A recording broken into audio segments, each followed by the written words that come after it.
नमस्कार दोस्तों, मेरा नाम है विमल सिंह। बालाजी स्टडी अड्डा में आपका स्वागत है। डीएलएड बीटीसी सेकेंड सेमेस्टर के जैसे कि हम इम्पोर्टेंट एमसीक्यू सोशल साइंस यानी कि एसएसटी सब्जेक्ट के करा रहे थे, तो टोटल 100 बहुविकल्पीय आपके थे, जिसके अंतर्गत पहले पार्ट में हमने 50 बहुविकल्पीय देखे थे। यदि पिछला पार्ट आपने नहीं देखा है, साइड में आई बटन में पिछला वाला वीडियो मिल जाएगा। आज हम देखेंगे बाकी बचे 50 प्रश्न, जिसमें आपके सभी प्रीवियस ईयर के क्वेश्चन भी जो है वो आ जाएंगे। तो चलिए शुरू करते हैं। सबसे पहले देखते हैं 51, क्योंकि 50 प्रश्न तक हम देख चुके थे। आंसर हम छुपा देते हैं ताकि आप स्वयं से आंसर जो है वो सोच सकें। 50 प्रश्न तक करा चुके थे, 51 से आपका प्रश्न है। प्रश्न क्या कह रहा है? हर्ष चरित के रचयिता जो है वो कौन थे? हर्ष, बाणभट्ट, भवभूति या मातंग। इस प्रकार से 4 ऑप्शन दे रखे हैं। अब बताना है आपको ऑप्शन एबीसीडी में से कौन सा सही होगा। तो बात कर लेते हैं उत्तर की। तो आपका बाणभट्ट बिल्कुल सही हो जाएगा। बहुत ही महत्वपूर्ण प्रश्न है, याद रखिएगा, बहुत से कॉम्पिटिटिव लेवल में भी पूछा जाता है। 52 प्रश्न कह रहा है तराइन का प्रथम युद्ध हुआ। 4 ऑप्शन है, 1191, 1197, 1199 या 1194। तो छांटना है आपको ऑप्शन एबीसीडी में से कौन सा जो है वो सही होगा। तो ऑप्शन ए, बी, सी या डी में से बात करते हैं उत्तर की। तो आपका 1191 ईस्वी सही हो जाएगा। तराइन का दूसरा युद्ध भी हुआ था, जो कि आपका जस्ट 1 साल बाद 1192 ईस्वी में जो है वो हुआ था। पता आपको होना चाहिए 1191 में जो हुआ था वो तराइन के मैदान में लड़ा गया था। और किसके किसके बीच? तो हिंदू राजपूत राजा थे जिनका नाम था पृथ्वीराज चौहान। कौन? पृथ्वीराज चौहान। और भारत पर हमला करने वाले जो मुस्लिम आक्रमणकारी थे, जिसका नाम था शहाबुद्दीन मोहम्मद गौरी। तो मोहम्मद गौरी आप कह सकते हैं, इन दोनों के बीच जो है वो लड़ा गया था। पहला जो युद्ध था उसमें मोहम्मद गौरी जो है वो हार गया था और उसकी सेना भाग खड़ी हुई थी, आप कह सकते हैं। और जो मोहम्मद गौरी है वो भी स्वयं पूरी तरीके से घायल जो है वो हो गया था। और जो दूसरा युद्ध था 1192 जो मैंने कहा, इसमें जस्ट अपोजिट हो जाएगा, यानी कि मोहम्मद गौरी जीत गया था।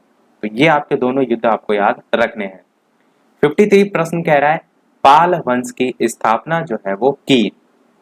4 ऑप्शन है, गोपाल ने, धर्मपाल ने, देवपाल ने या नारायण पाल ने। बताना है आपको ऑप्शन एबीसीडी में से कौन सा सही होगा। तो ऑप्शन एबीसीडी में से कौन सा सही होगा, बात करते हैं उत्तर की। तो आपका गोपाल बिल्कुल सही हो जाएगा। पाल वंश की स्थापना गोपाल ने जो है वो की थी। अगला प्रश्न 54 कह रहा है चालुक्य वंश के सबसे प्रतापी राजा कौन थे? जय सिंह, पुलकेशिन प्रथम, पुलकेशिन द्वितीय या रणराज। 4 ऑप्शन दे रखे हैं, बताना है आपको कौन सा सही होगा। तो ऑप्शन एबीसीडी में से छांटना है आपको चालुक्य वंश के सबसे प्रतापी राजा इनमें से कौन सा सही होगा। बात करते हैं उत्तर की। तो पुलकेशिन द्वितीय आपका बिल्कुल सही हो जाएगा। जो कीर्ति वर्मन थे, कौन? कीर्ति वर्मन, इनका पुत्र कीर्तिवर्मन जो है, इसका पुत्र पुलकेशिन द्वितीय था। तो ये चालुक्य वंश का सबसे प्रसिद्ध शासक के रूप में भी आप कह सकते हैं, प्रतापी शासक या प्रतापी राजा के रूप में भी आप कह सकते हैं। ये सभी प्रश्न आपके प्रीवियस ईयर के चल रहे हैं, मैं आपको साइड में दिखा भी देता हूं। तो देखिए 2016 का द्वितीय बार के जो पेपर हुआ था उसमें 15 प्रश्न पूछे जाते हैं आपके एसएसटी में, तो ये वहीं के जो है वो चल रहे हैं। अगला प्रश्न देखते हैं 55 की संविधान निर्मात्री सभा जो है उसके अध्यक्ष कौन थे? डॉक्टर भीमराव अंबेडकर, डॉक्टर राजेंद्र प्रसाद, पंडित जवाहरलाल नेहरू या महात्मा गांधी। तो छांटना है आपको ऑप्शन एबीसीडी में से कौन सा सही होगा। एक चीज का सदैव ध्यान रखिएगा, भीमराव अंबेडकर भी ऑप्शन में हो आपके, डॉक्टर राजेंद्र प्रसाद भी ऑप्शन में हो, तो कंफ्यूज आपको नहीं होना है। बात करते हैं यहाँ पर उत्तर की। तो आपका डॉक्टर राजेंद्र प्रसाद बिल्कुल सही हो जाएगा।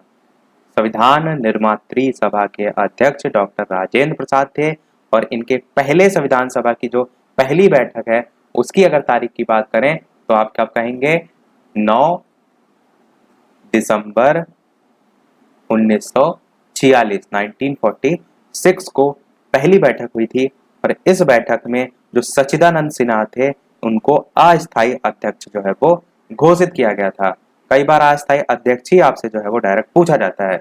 जस्ट 9 दिसंबर के 2 दिन बाद, यानी कि 11 दिसंबर 1946 को, 9 दिसंबर के 2 दिन बाद 11 दिसंबर 1946 को जो बैठक थी उसमें जो डॉक्टर राजेंद्र प्रसाद थे, इनको सभा का स्थायी अध्यक्ष जो है वो चुना गया। तो ये आपकी चीजें तो एक दूसरे से जुड़ी हुई हैं।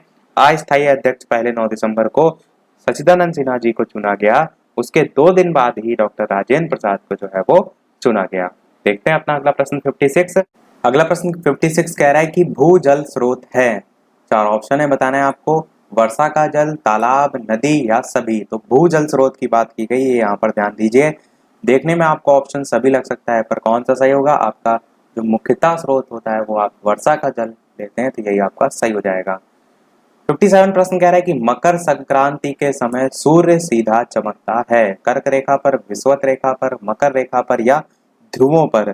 बताना है आपको ऑप्शन एबीसीडी में से कौन सा जो है वो सही होगा।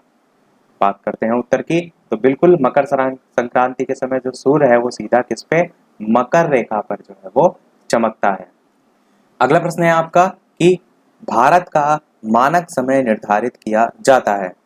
4 ऑप्शन है, बताना है आपको। 80 डिग्री पूर्वी देशांतर से, 90 डिग्री पूर्वी देशांतर या 23.5 डिग्री पूर्वी देशांतर या 82.5 डिग्री पूर्वी देशांतर। बात करते हैं उत्तर की ऑप्शन एबीसीडी में से, तो आपका 82.5 डिग्री पूर्वी देशांतर जो है वो बिल्कुल सही हो जाएगा। अगला प्रश्न कह रहा है कौन सा मूल अधिकार नागरिकों को प्राप्त नहीं है, यहाँ पर लिखा है। 4 ऑप्शन है, बताना है आपको ऑप्शन एबीसीडी में से कि कौन सा सही होगा, कौन सा नहीं प्राप्त है। पिछले वाले वीडियो में मैंने आपको बताया भी था कि जो संपत्ति का अधिकार है, यहाँ पर आपका बा वाला जो ऑप्शन लिखा है, इसे मूल अधिकार से हटा दिया गया और 300A के अंतर्गत एक कानूनी अधिकार के रूप में रख दिया गया है। अगला प्रश्न कह रहा है कि यह तत्व यानी कि नीति निर्देशक न्यायालयों के लिए उपयोगी प्रकाश स्तंभ है, ये कथन किसका है? बहुत ही इंपॉर्टेंट कथन है। और ये देखिए प्रीवियस ईयर में आपसे 2016 का द्वितीय बार का जो पेपर हुआ था उसमें पूछा गया था। बताना है आपको कि नीति निर्देशक जो तत्व हैं वो न्यायालयों के लिए उपयोगी प्रकाश स्तंभ हैं। बात करते हैं उत्तर की, तो आपका MC शीतलवाड़ बिल्कुल सही हो जाएगा। इनका जो है ये कथन है। 61 प्रश्न कह रहा है कि शेक्सपियर किस देश के नागरिक थे? अमेरिका, इंग्लैंड, फ्रांस या आयरलैंड। बताना है आपको ऑप्शन एबीसीडी में से कौन सा जो है वो सही होगा। बात करते हैं उत्तर की, तो बिल्कुल आपका इंग्लैंड बिल्कुल सही हो जाएगा, तो आपका ऑप्शन बा वाला सही हो जाएगा। 62 प्रश्न कह रहा है कि महमूद गजनवी ने सोमनाथ के मंदिर पर कब आक्रमण किया था? 4 ऑप्शन दे रखे हैं, बताना है आपको ऑप्शन एबीसीडी में से कौन सा जो है वो सही होगा। महत्वपूर्ण प्रश्न है आपका, आपको बताना है सोमनाथ के मंदिर पर कब आक्रमण किया था। बात करते हैं उत्तर की, तो 1025 में किया था, तो आपका आंसर ऑप्शन दा वाला सही होगा, 1025 से 26। इसका मैं आपको आंसर दिखाता हूं, तो यहाँ पर देखिए बा आंसर दे रखा है, जो कि आपका पूरी तरीके से गलत है। मैंने पहले भी बताया, जो भी आप जहां से पढ़ते हैं उनके आंसर वेरीफाई अवश्य कर लिया करिए, वरना गलत आप याद कर लेंगे। राजन पवन में बहुत ढेरों आंसर गलत दिए हैं, जब मैंने राजन पवन कराई थी अलग से वहां पर बताया भी था। यहाँ से देखिए प्रश्न आपके 2017 के स्टार्ट हो रहे हैं, 2016 का द्वितीय बार के पेपर के हमारे प्रश्न समाप्त हो गए, तो 2017 के अब हम देख रहे हैं 15 प्रश्न। अगला प्रश्न कह रहा है कि तराइन के मैदान में मोहम्मद गौरी का किस राजा के साथ युद्ध हुआ? जयपाल, जयचंद, आनंदपाल या पृथ्वीराज चौहान। बताना है आपको ऑप्शन एबीसीडी में से कौन सा सही होगा। बात करते हैं उत्तर की, तो मैंने बताया था मोहम्मद गौरी जो है इनके साथ पृथ्वीराज चौहान का युद्ध हुआ था तराइन के मैदान में। कब कब? तो 1191 में और 1192 में। दोनों चीजें मैंने अभी ऊपर आपको बता दी थी। 64 प्रश्न कह रहा है कि गुलाम वंश जो है उसका प्रथम सुल्तान जो है वो था। बताना है आपको ऑप्शन एबीसीडी में से कि कौन सा सही होगा। इल्तुतमिश, गयासुद्दीन बलबन, कुतुबुद्दीन ऐबक या रजिया सुल्तान। तो ऑप्शन एबीसीडी में से कौन सा सही होगा। बात करते हैं उत्तर की, तो कुतुबुद्दीन ऐबक आपका बिल्कुल सही हो जाएगा। गुलाम वंश का प्रथम सुल्तान जो है वो कुतुबुद्दीन ऐबक था। और आपको याद होगा तो कल वाले वीडियो में मैंने गुलाम वंश जो है उसके कौन कौन से शासन किसने किसने किया था सभी के सीरियल से नाम बता दिए थे, इसलिए मैं यहाँ पर रिपीट फिर से नहीं कर रहा हूँ, याद जरूर रखिएगा, वहां से प्रश्न आता है। अगला 65 प्रश्न कह रहा है कि गयासुद्दीन बलबन दिल्ली का शासक जो है वो कब बना? तो ऑप्शन एबीसीडी में से बताना है आपको कौन सा सही होगा। गयासुद्दीन बलबन दिल्ली का जो है वो शासक कब बना? बात करते हैं उत्तर की, तो आपका ऑप्शन ड वाला 1266 में बिल्कुल सही हो जाएगा। गयासुद्दीन जो बलबन है इसकी अगर बात करें तो इसका वास्तविक नाम था बहाउद्दीन, और दिल्ली सल्तनत में गुलाम वंश जो है उसका ये जो है वो एक शासक था। दिल्ली सल्तनत के अंतर्गत जो आपका अलग अलग वंश है, गुलाम वंश, खिलजी वंश, तुगलक वंश, तो उसी में से आपका गुलाम वंश जो है उसके अंतर्गत या उसमें जो है ये एक शासक था। और इसने 1266 से लेकर के 1286 तक 1266 से लेकर 1286 तक राज्य जो है वो किया था। देखते हैं अपना अगला प्रश्न 66। दिल्ली में लोधी वंश की स्थापना किसने की? बहलोल लोधी ने, सिकंदर लोधी ने, इब्राहिम लोधी ने या संग्राम सिंह ने? बताना है आपको ऑप्शन एबीसीडी में से कौन सा सही होगा। तो चार ऑप्शन में छांटना है आपको कि दिल्ली में लोधी वंश की स्थापना जो है वो किसने की। अधिकतर लोग ऑप्शन जो यहाँ पर गलत करते हैं वो इब्राहिम लोधी को टिक करके गलती करते हैं, क्योंकि नाम एक ही जैसे लगते हैं। पर ध्यान रखिएगा जब बात करेंगे उत्तर की तो लोधी वंश की स्थापना बहलोल लोधी ने जो है वो की थी। कब की थी? तो 1451 ईस्वी में जो है वो की थी। आप लिखेंगे इससे बेस्ड अति लघु लघु तो आपको थोड़े बहुत सन याद होने चाहिए, ताकि आप जब अपनी लैंग्वेज में आंसर को लिखें तो आप अच्छे तरीके से जो है वो लिख सकें। 67 प्रश्न कह रहा है कि तालीकोट का युद्ध जो है वो हुआ 1565 में, 1568 में, 1560 में या 1590 में? बताना है आपको ऑप्शन एबीसीडी में से कौन सा जो है वो सही होगा। बात करते हैं उत्तर की तो बिल्कुल आपका 1565 बिल्कुल सही हो जाएगा। तो सन तो यहाँ से आपको याद हो रहा है 1565 में। दूसरी चीज क्या है कि किसके किसके बीच लड़ा गया था? तो दक्कन जो थे उनके सल्तनतों और जो विजयनगर साम्राज्य था उसके बीच जो है वो लड़ा गया था। दोनों ध्यान रखिएगा, आपका ऑप्शन आ जो है वो सही हो जाएगा। और इसमें जो विजयनगर था, मैंने बताया ना कि दक्कन के सल्तनत और विजयनगर साम्राज्य के बीच लड़ा गया था। चलिए मैं लिख देता हूँ शॉर्ट में, दक्कन के सल्तनत और विजयनगर साम्राज्य। तो इसमें जो विजयनगर साम्राज्य था इसको हार का सामना करना पड़ा था, वो हार गया था। 68 प्रश्न कह रहा है कि विजयनगर साम्राज्य की शासन व्यवस्था में राज्य को कितने प्रांतों में जो है वो बांटा गया था? 6 प्रांत में, 15 प्रांत में, 20 प्रांत में या 30 प्रांत में? चार ऑप्शन है, बताना है आपको ऑप्शन एबीसीडी में से कौन सा जो है वो सही होगा।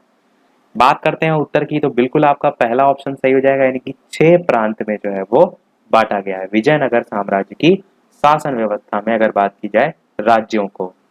69 प्रश्न कह रहा है कि पृथ्वी का आकार जो है वो कैसा है? गोल है, चपटा है, वर्गाकार है या त्रिभुजाकार है? तो आप कहेंगे त्रिभुजाकार तो कतई नहीं हो सकता, वर्गाकार आपका कतई नहीं हो सकता, गोल और चपटा में आप कंफ्यूज हो सकते हैं। तो ध्यान रखिए गोल आपका सही हो जाएगा, चपटा आपका नहीं होता है।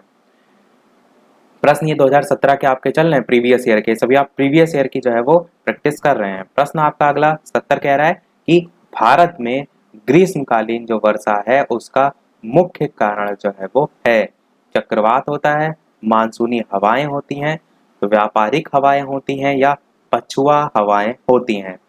बात करते हैं उत्तर की ऑप्शन एबीसीडी में से तो मानसूनी हवाएं आपका जो है वो बिल्कुल सही हो जाएगा। तो भारत में ग्रीष्मकालीन वर्षा का मुख्य कारण मानसूनी हवाएं जो है वो होती हैं।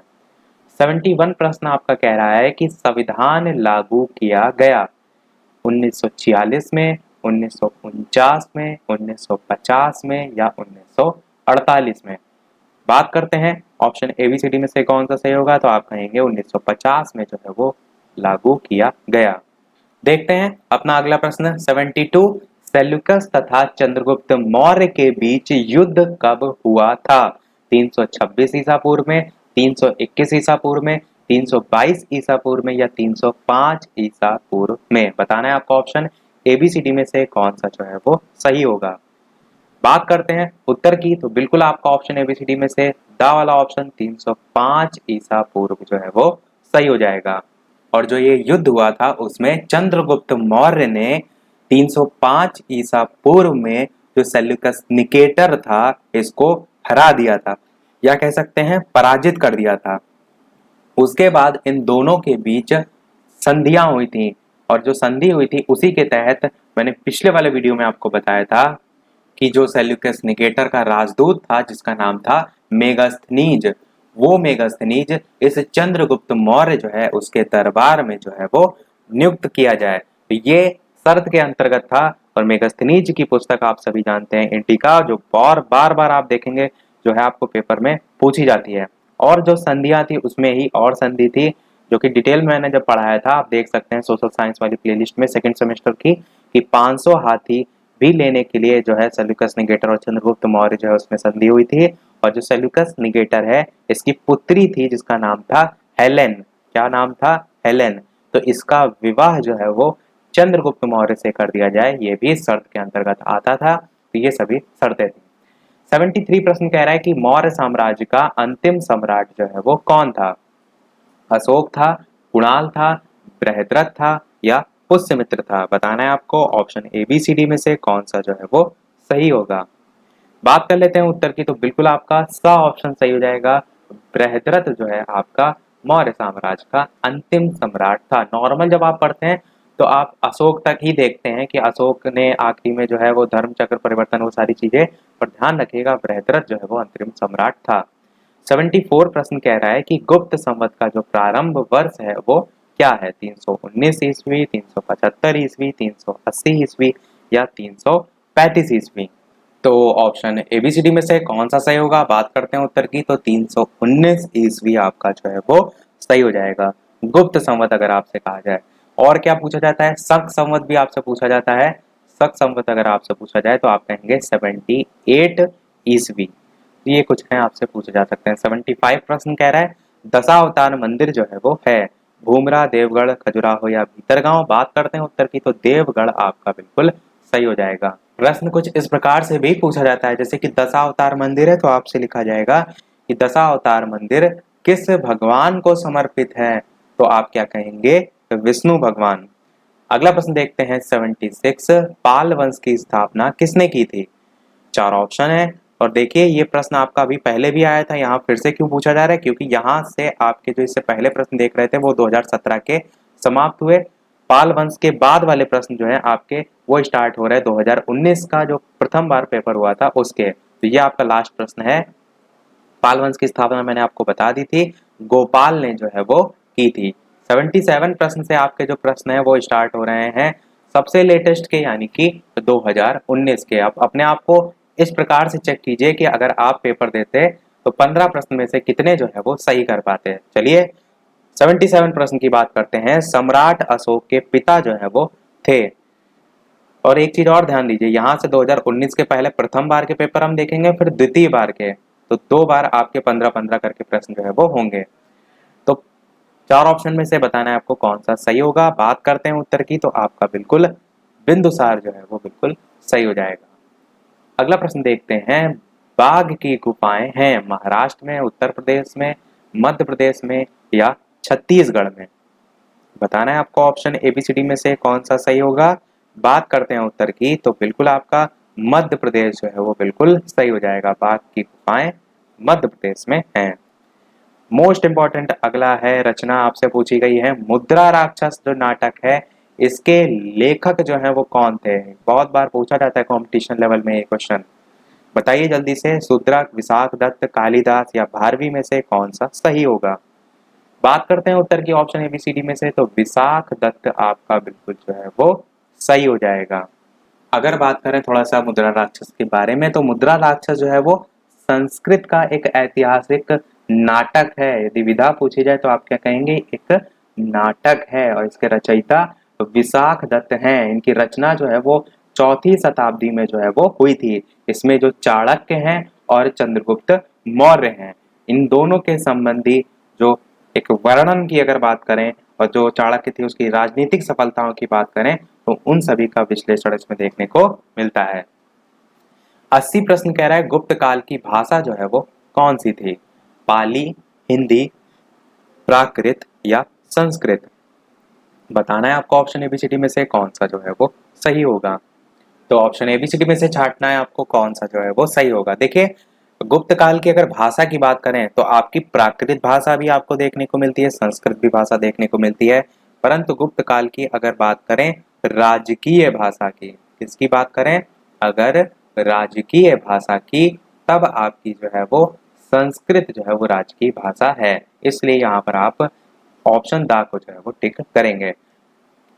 81 प्रश्न देखते हैं, हमारे टोटल जो प्रश्न है वो 106 तक हैं। स्टार्टिंग में बाहर जो मैंने लिखा था वो 100 लिखा था, पर पूरे आपके जो सभी प्रीवियस ईयर हैं उसको मिलाकर 106 तक जो है आपके प्रश्न हैं। टाइमिंग भी मैं यहाँ पर अपडेट कर देता हूँ। तो सुबह के 11 बजे और शाम के 8 बजे ये जो है वो 4th सेमेस्टर के लिए है, और दोपहर के 3 बजे जो है वो 2nd सेमेस्टर के लिए है। बाकी आपकी संख्या आगे अगर बढ़ेगी तो ये समय भी जो है उसी के अनुसार बढ़ सकता है। 81 प्रश्न देखते हैं। सल्तनत काल में सैनिकों को नगद वेतन देने की प्रणाली जो है वो अपनाई इल्तुतमिश ने, रजिया ने, नसीरुद्दीन महमूद ने या अलाउद्दीन खिलजी ने। 4 ऑप्शन दे रखे हैं, बताना है आपको ऑप्शन एबीसीडी में से कौन सा सही होगा। बात करते हैं उत्तर की, तो अलाउद्दीन खिलजी आपका जो है वो सही हो जाएगा। 82 प्रश्न कह रहा है कि पृथ्वीराज रासो के अनुसार राजपूतों की उत्पत्ति जो है वो कहाँ से हुई?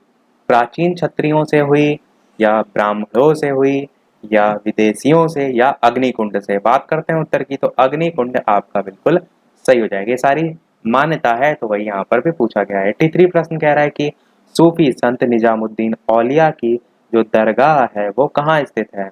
आगरा, लखनऊ, कानपुर या दिल्ली? बात करते हैं उत्तर की, तो बिल्कुल आपका ऑप्शन डी वाला यानी कि दिल्ली जो है वो सही हो जाएगा, या नई दिल्ली भी आप कह सकते हैं। तो हजरत निजामुद्दीन जो दरगाह है वो आपका नई दिल्ली में जो है वो स्थित है। अगला प्रश्न देखते हैं 84 कि पल्लवों का प्रसिद्ध बंदरगाह जो है वो था? कांची, महाबलीपुरम, तंजौर या पेंगी? 4 ऑप्शन है, बताना है आपको कौन सा सही होगा। बात करते हैं उत्तर की, आपका ऑप्शन एबीसीडी में से, तो कांची जो है वो बिल्कुल सही हो जाएगा। कांची जो है वो पल्लवों का प्रसिद्ध बंदरगाह था। 85 प्रश्न कह रहा है कि सल्तनत काल में जो प्रांत हैं उनको क्या कहते हैं? राज्य कहते हैं, परगना कहते हैं, इक्ता कहते हैं या सिख कहते हैं? बताना है आपको ऑप्शन एबीसीडी में से कौन सा जो है वो सही होगा। बात करते हैं उत्तर की, तो बिल्कुल आपका इक्ता जो है वो बिल्कुल सही हो जाएगा। सल्तनत काल में प्रांत को इक्ता के नाम से जाना जाता है। 86 प्रश्न कह रहा है भूकंप नापने की इकाई, तो आप सभी जानते हैं ऑप्शन एबीसीडी में से कौन सा सही होगा। तो बिल्कुल आपका रिएक्टर वाला ऑप्शन बा वाला जो है वो सही हो जाएगा। रिएक्टर पैमाने पर भूकंप को नापा जाता है। 87 प्रश्न है संगमरमर है? 4 ऑप्शन है आपके, रूपांतरित सैल, आग्नेय सैल, परतदार सैल या मिट्टी? बताना है आपको संगमरमर इन चारों ऑप्शन में से कौन सा जो है वो सही होगा। बात करते हैं उत्तर की, तो आपका बिल्कुल, तो ऑप्शन एबीसीडी में से कौन सा सही होगा। बात करते हैं उत्तर की, तो आपका परतदार सैल यहाँ पर ऑप्शन दे रखा है आंसर। देखिए मैं आपको साइड में दिखाता हूं, तो ये देखिए ऑप्शन सा जो है यहाँ पर दे रखा है, जो कि आपका पूरी तरीके से गलत है। सही कौन सा होगा? आपका रूपांतरित सैल जो है वो सही होगा। रूपांतरित सैल को हम एक अन्य नाम से भी जानते हैं और वो नाम है कायांतरित सैल, जिसमें कोई एक पर्टिकुलर जो चट्टान होती है वो ताप दाब के प्रभाव के बाद चेंज हो जाती है। संगमरमर के अगर निर्माण की बात करें तो इसका निर्माण चूना पत्थर से जो है वो होता है। चूना पत्थर आपकी कौन सी सैल है? तो आप कहेंगे चूना पत्थर आपकी एक आग्नेय जो है वो सैल का उदाहरण है, और जो आपकी किस में बदल जाती है? तो संगमरमर में बदल जाती है, और संगमरमर आपका एक रूपांतरित या कायांतरित चट्टान में आता है। अब देखिए जो यहाँ पर परतदार सैल लिखा है इसको भी समझ लेते हैं। तो जो परतदार सैल है इसकी अगर बात करें तो इसको सब पहले मैं रफ कर देता हूँ। ये आपका सही है। परतदार सैल की अगर बात करें तो इसी को हम अवसादी सैल के नाम से भी जो है वो जानते हैं। किस नाम से? अवसादी सैल या चट्टान के नाम से। क्यों कहते हैं? क्योंकि अवसादी चट्टान की परत दर परत जमने से ही आपकी अवसादी चट्टान बनती है, इसीलिए इसे हम परतदार चट्टान के नाम से जानते हैं। तो संगमरमर आपका परतदार सैल में नहीं आता है, रूपांतरित सैल में आता है। यहाँ पर आंसर गलत दे रखा है। मैंने आपको पहले कहा सभी आंसर को ध्यान पूर्वक जो है वो पढ़ा करिए। 88 प्रश्न कह रहा है समुद्र तल से ऊपर उठे हुए विशालतम भूभाग को क्या कहते हैं? महासागर, स्थल मंडल, महाद्वीप या जल मंडल? बताना है आपको ऑप्शन एबीसीडी में से कौन सा सही होगा। बात करते हैं उत्तर की, तो महाद्वीप जो है आप उसे कहते हैं, तो आपका ऑप्शन सा वाला सही हो जाएगा। 89 प्रश्न देखते हैं कि सबसे बड़ा महासागर जो है वो है? हिंद महासागर है, प्रशांत महासागर है, लाल सागर है या काला सागर है? आप जानते हैं चारों में से कौन सा सही होगा? जल्दी से बताइए। बिल्कुल बिल्कुल आपका प्रशांत महासागर बिल्कुल सही हो जाएगा। 90 प्रश्न कह रहा है आपका, भारतीय संविधान में नीति निर्देशक तत्वों को किस देश के संविधान से ग्रहण किया गया है? फ्रांस, ब्रिटेन, आयरलैंड या रूस? बताना है आपको ऑप्शन एबीसीडी में से कौन सा सही होगा। बात करते हैं उत्तर की, तो नीति निर्देशक तत्व जो है उनको आयरलैंड के संविधान से लिया गया है, तो सा आपका ऑप्शन सही हो जाएगा। मोस्ट इंपॉर्टेंट क्वेश्चन है, बहुत बार पूछा जाता है नीति निर्देशक तत्व, या तो आप कहेंगे कोई और पर्टिकुलर चीज भी पूछी जा सकती है, पर इस टाइप का एक प्रश्न आपसे काफी बार पूछा जाता है कि ये चीज जो है वो किस संविधान से ली गई है। 91 प्रश्न कह रहा है कि निजी और सार्वजनिक दोनों क्षेत्रों का जो सह अस्तित्व है वो पाया जाता है, किसमें पाया जाता है? तो आप कहेंगे जो मिश्रित अर्थव्यवस्था होती है इसमें जो है वो पाया जाता है, यही आपका सही हो जाएगा। यहां से हमारे प्रश्न समाप्त हुए 2019 के। अब हम देखेंगे 2019 का जो द्वितीय बार का पेपर हुआ था उसके क्वेश्चन। तो 15 प्रश्न हमारे शेष और इसके बाद से रह गए हैं। 92 से 15 प्रश्न या लगभग 15 ना कह करके 106 प्रश्न तक हम देखेंगे, तो सभी हम देखेंगे और लास्ट में एक प्रश्न हम आपसे भी पूछेंगे। वीडियो अभी तक आपने लाइक ना किया हो, इतनी अच्छी अच्छी इंफॉर्मेशन हम आपको प्रोवाइड करा रहे हैं, तो एक लाइक तो आपका बनता ही है। इसके साथ साथ जो भी सेकंड सेमेस्टर के छात्र हैं उनके साथ वीडियो शेयर भी अवश्य कर दिए, ताकि ज़्यादा से ज़्यादा लोग जो लाइव सेशन है उसमें जुड़ सकें। और 11 बजे तो आपका फोर्थ सेमेस्टर का होता है, तो 3 बजे वाली टाइमिंग है दोपहर की सेकंड सेमेस्टर की, उसमें ज़्यादा से ज़्यादा लोग आ सकें। चलिए देखते हैं 92 प्रश्न। गुप्त संवत का प्रारंभ जो है वो किया था, तो 4 ऑप्शन है, बताना है आपको कौन सा सही होगा। बात करते हैं उत्तर की, तो चंद्रगुप्त प्रथम ने जो है वो किया था। और यही सेम प्रश्न आपका 2017 में पूछा गया था इसके सन से संबंधित कि गुप्त जो संवत था उसका प्रारंभ किस वर्ष हुआ था। तो मैंने क्या बताया था, 319 ईस्वी, आपको ये भी साथ में याद रखना है। अगला प्रश्न 93 है, कलिंग युद्ध के बाद अशोक ने क्या घोषणा की थी? 4 ऑप्शन है, बताना है आपको ऑप्शन एबीसीडी में से कौन सा सही होगा। तो बिल्कुल आपका ऑप्शन ब धर्म घोष जो है वो सही हो जाएगा। धर्म घोष जो है इसकी घोषणा जो है वो की थी।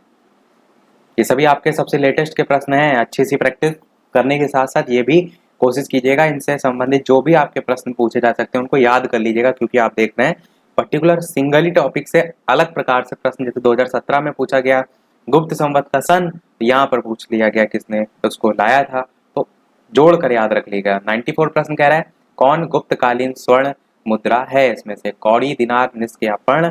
बताना है आपको ऑप्शन एबीसीडी में से कौन सा सही होगा। बात करते हैं उत्तर की, तो आपका दीनार जो है वो बिल्कुल सही हो जाएगा, जो कि आपकी गुप्तकालीन स्वर्ण मुद्रा है। 95 प्रश्न कह रहा है तराइन का प्रथम युद्ध हुआ था, तो ये तो मैंने आपको अभी बता दिया था, मोहम्मद गौरी और पृथ्वीराज चौहान के मध्य। 96 प्रश्न कह रहा है दिलवाड़ा का जैन मंदिर जो है वो स्थित है। ये भी आपका बहुत इंपॉर्टेंट है, बहुत बार पूछा जाता है। 4 ऑप्शन है, बताना है आपको कौन सा जो है वो सही होगा। ऑप्शन ए, बी, सी या डी? बात करते हैं उत्तर की, तो आपका ऑप्शन बा वाला राजस्थान जो है वो सही हो जाएगा। और राजस्थान ना ऑप्शन में हो, माउंट आबू लिखा हो तो भी आपका सही होगा, क्योंकि राजस्थान के अंतर्गत जो है आपसे इस प्रकार से भी ऑप्शन लिखा रहता है। माउंट आबू जो है राजस्थान में जो है वो दिलवाड़ा का जैन मंदिर स्थित है। 97 प्रश्न कह रहा है पल्लवों के प्रसिद्ध रथ मंदिर किस स्थान पर निर्मित है? 4 ऑप्शन है, बताना है कांची, बंगी, महाबलीपुरम या तंजौर? इनमें से कौन सा सही होगा। बात करते हैं उत्तर की ऑप्शन एबीसीडी में से, तो बिल्कुल आपका सा ऑप्शन महाबलीपुरम जो है वो बिल्कुल सही हो जाएगा। पल्लवों के प्रसिद्ध रथ मंदिर किस स्थान पर निर्मित है? तो महाबलीपुरम जो है यहाँ पर स्थित है। 98 प्रश्न है गीत गोविंद जो है उसके रचयिता जो है वो कौन है? जयदेव, जायसी, अमीर खुसरो या इनमें से कोई नहीं? तो सबसे लेटेस्ट के प्रश्न अच्छे अच्छे पूछे गए थे, देखिए लेवल अच्छा खासा है इन प्रश्नों का, आपको समझ में खुद ही आ रहा होगा कि आपको कितनी मेहनत जो है वो करनी है, तब जाके आप इस टाइप के प्रश्न को कर सकेंगे। बात करते हैं उत्तर की, तो आपका जयदेव जो है वो बिल्कुल सही हो जाएगा। गीत गोविंद के रचयिता जो है वो जयदेव थे। अगला प्रश्न देखते हैं 99, कृष्ण देव राय के दरबार में अष्ट दिग्गज जो है वो थे? 8 मंत्री, 8 तेलुगु कवि, 8 महान सेनापति या 8 परामर्शदाता? बात करते हैं उत्तर की, तो आपका ऑप्शन नंबर बा 8 तेलुगु का भी जो है वो सही हो जाएगा। अगला प्रश्न कह रहा है मानसूनी पवन जो है वो कहलाती है, 4 ऑप्शन है, बताना है आपको कौन सा सही होगा। बात करते हैं उत्तर की, तो आपका ऑप्शन नंबर बा मौसमी पवन आपका सही हो जाएगा, बात की जाए अगर मानसूनी पवनों की। अगला प्रश्न देखते हैं। प्रश्न है आपका वायुमंडल के सबसे अधिक गैस की मात्रा इनमें से ऑक्सीजन, नाइट्रोजन, कार्बन, हाइड्रोजन में से कौन सी जो है वो होती है। मैंने आपको बताया भी था, अगर आपको याद होगा, परसेंटेज बताया था इससे पहले वाले पार्ट में, जो इससे पहला वाला पार्ट था। तो ऑप्शन एबीसीडी में से बात करते हैं उत्तर की, तो आपका बिल्कुल नाइट्रोजन जो है वो बिल्कुल सही हो जाएगा। इसके अलावा परसेंटेज मैंने आपको बता दिया था पहले ही कि जो नाइट्रोजन है इसकी परसेंटेज आपकी 78.8% जो है वो होती है। कहीं कहीं आपको 79 पूरा पूरा लिख दिया जाता है, पर इतनी होती है नाइट्रोजन की परसेंटेज। और अगर बात करें ऑक्सीजन की, तो ऑक्सीजन की परसेंटेज आपको 21% भी देखने को मिलती है और 20.95% भी देखने को मिलती है। तो ऑप्शन के अकॉर्डिंग आप जो है वो समझ जाएंगे। देखते हैं अपना अगला प्रश्न जो है वो 102 66.5 डिग्री से ध्रुवों के मध्य पाए जाने वाला जो ताप कटिबंध है वो क्या होगा। इसमें से शीतोष्ण, शीत या उष्ण, या इनमें से कोई नहीं। बात करते हैं उत्तर की ऑप्शन एबीसीडी में से, तो शीतोष्ण आपका बिल्कुल सही हो जाएगा। अगला प्रश्न 103 वाला हम आपसे पूछेंगे। 104 प्रश्न देखते हैं। भारतीय सभा के प्रारूप समिति के अध्यक्ष जो है वो कौन थे। तो ऊपर मैंने प्रश्न आपको कराया भी, बिल्कुल आप गलत नहीं करेंगे। ऊपर नहीं कराया था, ये मैंने पिछले वाले पार्ट में कराया था। क्या बताया था मैंने कि प्रारूप समिति के अध्यक्ष डॉक्टर भीमराव अंबेडकर जो है वो थे। तो सा वाला आपका ऑप्शन बिल्कुल सही हो जाएगा। 105 प्रश्न कह रहा है अर्थव्यवस्था में पूंजी का बाजार कौन बनाता है। उपभोक्ता, शेयर, स्टॉक एक्सचेंज या बैंक। बताना है आपको ऑप्शन एबीसीडी में से कौन सा सही होगा। बात करते हैं उत्तर की, तो आपका स्टॉक एक्सचेंज जो है वो बिल्कुल सही हो जाएगा। अगला और इस वीडियो का लास्ट प्रश्न देखते हैं, इसके बाद एक प्रश्न हम आपसे भी पूछेंगे। प्रश्न क्या है आपका 106 लास्ट। मूल्य मापक का कार्य मुद्रा का सहायक कार्य है, अन्य कार्य है, प्रमुख कार्य है या आकस्मिक कार्य है। बताना है आपको ऑप्शन एबीसीडी में से कौन सा सही होगा। बात करते हैं उत्तर की, तो मूल्य मापक का कार्य मुद्रा का एक प्रमुख कार्य के अंतर्गत आता है। तो सा वाला आपका ऑप्शन बिल्कुल सही हो जाएगा। सभी हमारे प्रश्न समाप्त हुए। अब वो प्रश्न, जैसे कि सभी वीडियो में हम आपसे एक नेक्स्ट प्रश्न पूछते हैं, तो इस वीडियो का आपके लिए प्रश्न है जो कि मैं पिछले वाले पार्ट में आपको बता भी चुका हूँ, इसीलिए मैं यहाँ पर जो है वो पूछ रहा हूँ कि भारतीय संविधान में कितनी सूचियां हैं, 1, 2, 3 या 4। नहीं, ये मैंने शायद पिछले वाले पार्ट में आपको नहीं बताया था, ये मैंने जब आपको अलग से फास्ट डिवीजन वगैरह कराया था पहले, तब बताया था। तो मैं थोड़ा सा हिंट भी दे देता हूँ कि इसमें जो आंसर होगा उसके अंतर्गत आपके विषय डिवाइड होते हैं। जैसे कि 97 विषय थे पहले, जो कि बाद में आपके 100 हो गए। ये मैंने एक हिंट दे दी है। अब आपको बताना है, यहाँ पर सूचियां पूछा गया, अनुसूचियां नहीं पूछा गया, इस चीज का विशेष ध्यान रखिएगा। तो अपना उत्तर वीडियो के मेन कमेंट में बताइएगा, देखते हैं कितने लोग सही बताते हैं। इसी के साथ हमारे ये आज का पार्ट समाप्त होता है। नेक्स्ट वाला जो पार्ट होगा वो अन्य सब्जेक्ट के प्रश्न होंगे। समय हमारा यही रहेगा। तो आज वीडियो में इतना ही। वीडियो पसंद आया हो लाइक अवश्य कीजिएगा, नए हैं चैनल पर सब्सक्राइब जरूर कीजिएगा। चलिए मिलते हैं अगले वीडियो में नए टॉपिक के साथ। अब तक के लिए नमस्कार। Thank you for watching.